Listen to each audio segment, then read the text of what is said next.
Hey guys, we've got 3 different Seiko dive watches with us here today, all part of my buddy Thien's collection. We've got a $600 King Turtle, approximately a $1,400 55th anniversary 62 Moss, and a nearly $6,500 Marine Master special limited edition Spring Drive. And we're going to talk through each one of these watches with Thien and to determine which one of these is worth your money and, of course, your time. Let's do it.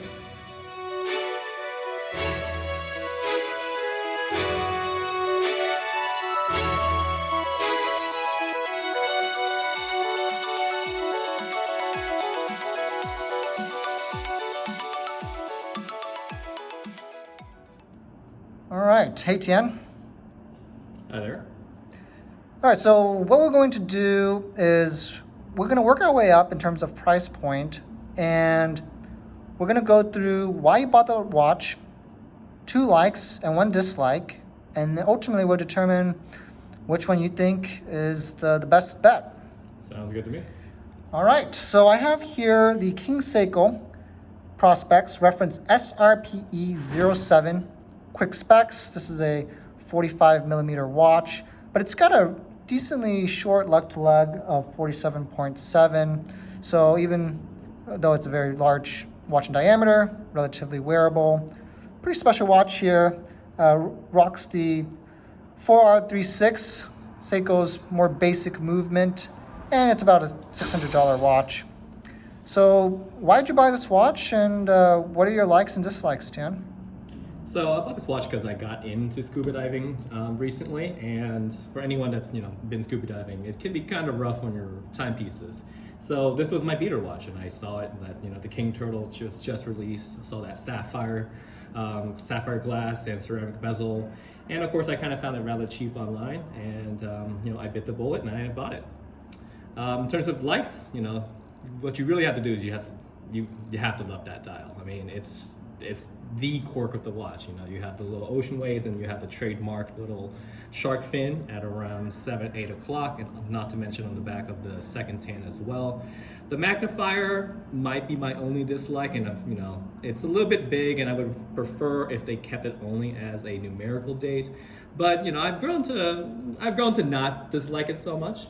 But hey, it's a cheap watch, so what can I say? Awesome. This is my personal favorite among the collection here. Just very quirky. I like it. And you're right. You don't feel like you're losing hundreds of dollars every time you take it out for a bang.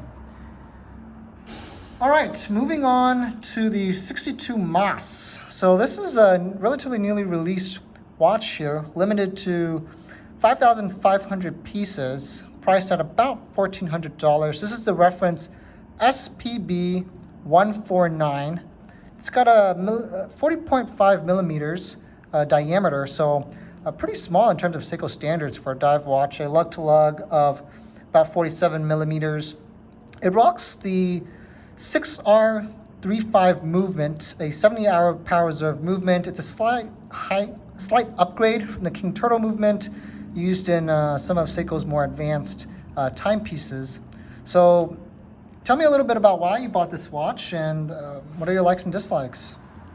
Well, I've always been a fan of the 62 Moss, but of course vintage prices have been skyrocketing, and the SLA 017, SLA 037, those were both limited edition, but were priced way out of reach for a lot of people. So when I heard that Seiko was coming up with this new modern reinterpretation, or whatever you call it, in a very substantially small size for Seiko, at a very appropriate price, I jumped the gun really. I saw this online for at retail, which is kind of rare nowadays because they're all sold out. And I have to say, this is Seiko's changing its tune. You have that amazing bezel, the amazing dial really, because the color changes from black to this nice shade of teal. No matter how you turn it, it's always a new color. The gold, quote unquote gold seconds hands adds a nice little quirk to the watch, and adds some personality to it. And it's just so wearable compared to basically every single other Seiko diver's watch period. Outside of course any other 62 Moss reeditions. So yeah, I mean, there's not really a lot to dislike about the watch. I mean, if I had to nitpick, I would love for them to include a ceramic bezel, but in keeping true to the vintage theme, you can't really blame Seiko for sticking with a geoshield coated stainless steel bezel. Good deal. Yeah, this is probably the only watch among the three that I can pull off on my small wrists. So definitely a very much more classy piece here compared to the others, in my opinion. Finally, we have the big boy. We have a Marine Master, a rather special one, in fact. The SNR 043 limited edition to 200 timepieces. It's got some special features here, including a ceramic bezel. It also rocks a Spring Drive 5R65 movement, plus minus 1 day. And so for those of you who are not familiar with Spring Drive, there's plenty of media content on that. But very special piece here, titanium case, black polish markers, again, that special bezel. What can you tell me about why you purchased this watch and likes and dislikes? I mean, to be honest, I much prefer the older Marine Masters. I'm talking about the ones where, that stupid, obnoxious X is missing. And when Seiko came out with its new versions of the Marine Master with the Spring Drive, with its Spring Drive technology and Ken Okuyama design, I was a pretty harsh critic of it. Considering the price being double what normal Marine Masters are even going for now. But after trying one of the new Prospex LX in stores, I kind of saw the light. No pun intended, really, because there's just so many subtle details here that separates it from a normal Marine Master, and it's really hard for anyone to really see that in person, especially with a black edition like this. For this edition specifically, I found it online for really, really cheap, almost 50% off MSRP, and I just had to get it, and I definitely do not regret getting this one.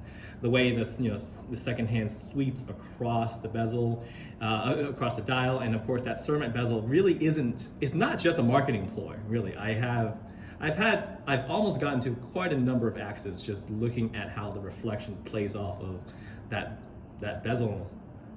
It literally reflects off of it, and you can see the numbers inside the reflection.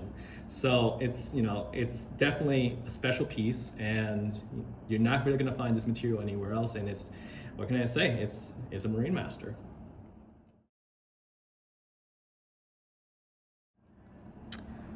All right, so we're bringing back the three watches here, and Thien, so who's your winner? You've experienced all three of these watches. You obviously bit the bullet and bought all three.